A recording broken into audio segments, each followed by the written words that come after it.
عرب کے اندر سال کے بعد عورتوں کا ایک میلہ لگتا تھا خانہ کعبہ کے پاس. صرف عورتیں اکٹھی ہوتی تھی, میلہ لگا ہوا تھا. ایک تورات جاننے والا یہودی عالم بھی آیا ہوا تھا. وہ بیویوں کے مجمع پہ نظر ڈال کے کہنے لگا, بیویوں, مرد کا کام تو کوئی نہیں عورتوں کے مجمع میں بات کرنا, لیکن میں تمہیں ایک پیغام دینے لگا ہوں. اللہ کے آخری رسول جو مکے میں پیدا ہونے والے ہیں, ان کے آنے کا وقت قریب آ گیا ہے. وہ بیوی بڑی خوش نصیب ہوگی جنہیں ان کی رفاقت ملے گی. عورتوں نے جب دیکھا کہ مرد آ گیا عورتوں کے میلے میں, تو انہوں نے ڈانٹا, جھڑکا, کہا چل اٹھا اپنی کتابیں اور نکل جا. حضرت ختیجہ کہتی ہیں باقیوں نے ڈانٹا, پر میں نے بات پلے سے باندھ لی. میں نے پلے سے باندھ لی اور میں انتظار کرنے لگی کہ اللہ کرے وہ نصیب میرے ہی ہو, اللہ کرے مقدر میرا ہی کھلے. آپ فرماتی میں تسبیح پڑھتی, درود پڑھتی. میں اس زمانے میں جو اللہ کا ذکر جس طرح ہوتا تھا وہ میں شروع کرتی, اور جب فارغ ہوتی تو میں التجا کرتی کہ اللہ میرے نصیبے کھول دے. کہتی ہیں آہستہ آہستہ آہستہ آہستہ میں حضور کی تعریف سننے لگی. آہستہ آہستہ تعریف سننے لگی. نبی پاک صادق ہیں, امین ہیں, سچے ہیں, دیانتدار ہیں. اس برے اور میلے معاشرے میں بھی وہ سب سے اعلیٰ بھی ہیں اور سب سے اجلے بھی ہیں, وہ سب سے پاکیزہ ہیں. میں سننے لگی تعارف. آہستہ آہستہ میں ان کی گرویدہ ہونے لگی.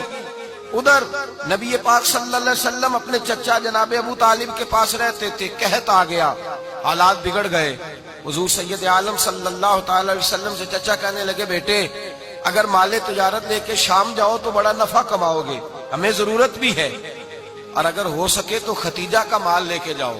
نبی پاک نے کہا چچا میں نہیں کہوں گا کسی سے جا کے, میں نہیں کہتا کسی سے جا کے, جو میرے نصیب میں ہوگا میرا رب خود عطا فرمائے گا, میں نہیں کہوں گا. مصطفیٰ نے تو نہیں کہا. حضرت ختیجہ رضی اللہ تعالیٰ عنہ کہتی ہے میں نے خود اپنی خادمہ کو بھیجا. میں نے کہا جا کے پوچھو تو صحیح کہ میرا مال قبول ہوتا بھی ہے کہ نہیں, پوچھو. نبی پاک صلی اللہ علیہ وسلم سے پوچھا. حضرت ختیجہ کی خواہش ہے کہ آپ مال لے کے جائیں. حضور نے قبول کر لیا. جناب ختیجہ الکبریٰ رضی اللہ تعالیٰ عنہ کے غلام تھے, میسرہ ان کا نام تھا. جناب ختیجہ نے ان کو ساتھ بھیجا. فرمایا تین باتیں ارشاد فرمائی. ایک تو فرمایا سارا رستہ غور سے دیکھنا میرے نبی کے ساتھ کیا معاملات درپیش ہوتے ہیں.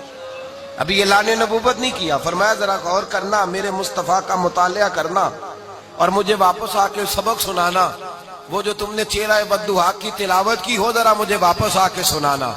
جنہاں نے دل بر جانی ڈٹھا ہو اکھیاں ہی تک لیاں, تو ملے ہوں تے ساجن ملیا ہوں ناسا لگ پئیاں.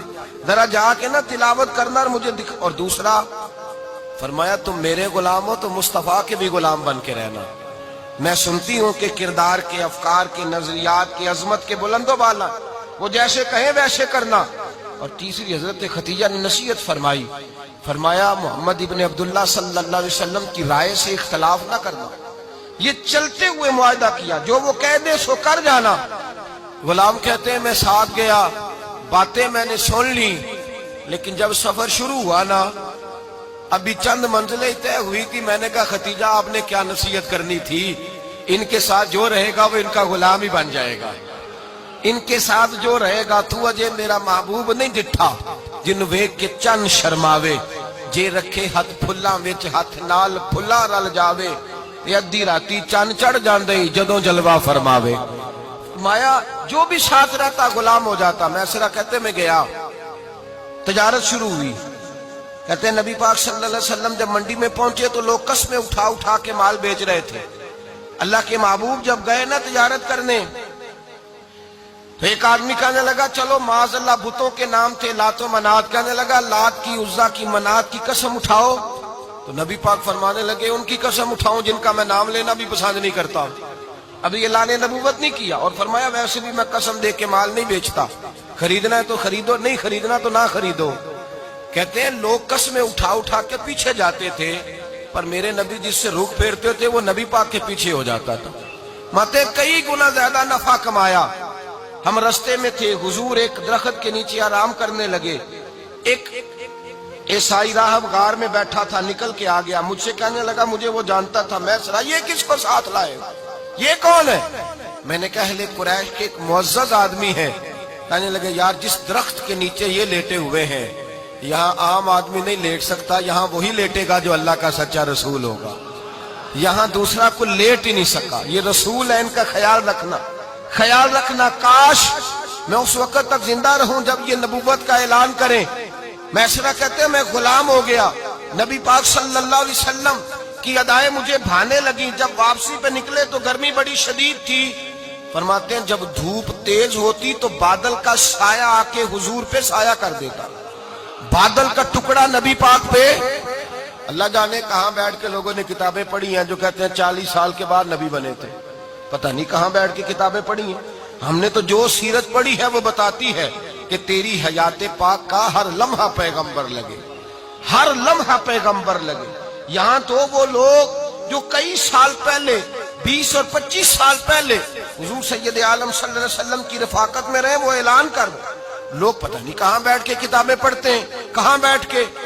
میرے نبی پاک سے صحابہ نے پوچھا حضور آپ کب نبی تھے؟ فرمایا ابھی آدم کی مٹی گوندی جا رہی تھی، ابھی آدم کی مٹی گوندی جا رہی تھی، میں تب بھی اللہ کا رسول تھا. میرے بھائی نبی رحمت سید عالم صلی اللہ علیہ وسلم کے غلام حضرت ختیجہ کے غلام کہتے واپس آیا. اور پہلے بھی کئی دفعہ حضرت ختیجہ کا مال گیا تھا، بڑے نفع آئے تھے، پر جو نفع اس سال آیا وہ پہلے کبھی نہیں آیا تھا. کہتے ہیں مجھ سے حضرت ختیجہ کی سہیلی بھی بیٹھی تھی، میں بھی آ گیا. اور جناب ختیجہ کی سہیلی کہنے لگی چل مال کے بارے میں کچھ بتا، کتنا بکا؟ میں نے کہا مال چھوڑو، مصطفیٰ کی سنو.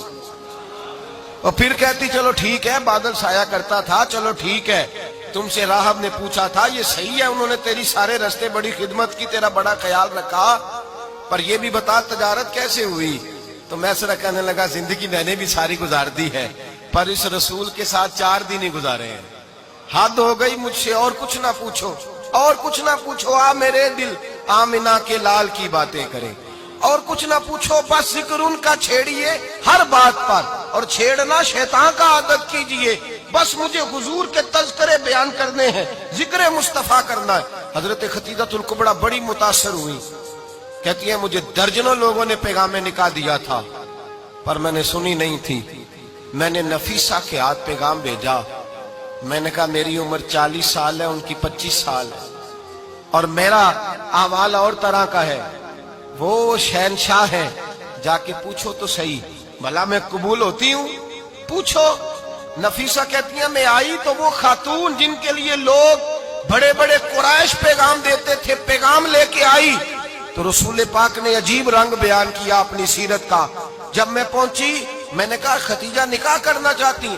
نفیسہ کہتی ہے میرا خیال تھا کہ کوئی اور ہوتا تو کرسی سے اٹھ کھڑا ہوگا، فوراً کہے گا اچھا جلدی کرو بات کرو. جب میں نے آ کے کہا نا حضور ختیجہ نکاح کرنا چاہتی ہے، تو نبی پاک نے میری طرف دیکھا، فرمایا وہ کہتی ہے کہ تم کہتی ہو؟ کہا وہ کہتی ہیں. تو حضور نے فرمایا ٹھہر جاؤ، میں اپنے چچا سے پوچھ کے بتاؤں گا، میں مشورہ کروں گا، میں پوچھ کے بتاؤں گا. آج بچوں کو کچھ سبق بڑے یاد ہیں.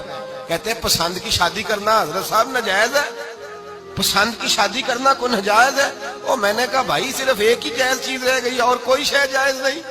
یہ ایک ہی جائز چیز ہے جس کا فتویٰ سارے نوجوان پوچھتے پھرتے ہیں، سارے رانجے بنے پھرتے ہیں، مجنوں بنے پھرتے ہیں، سارے مئی وال ہو گئے.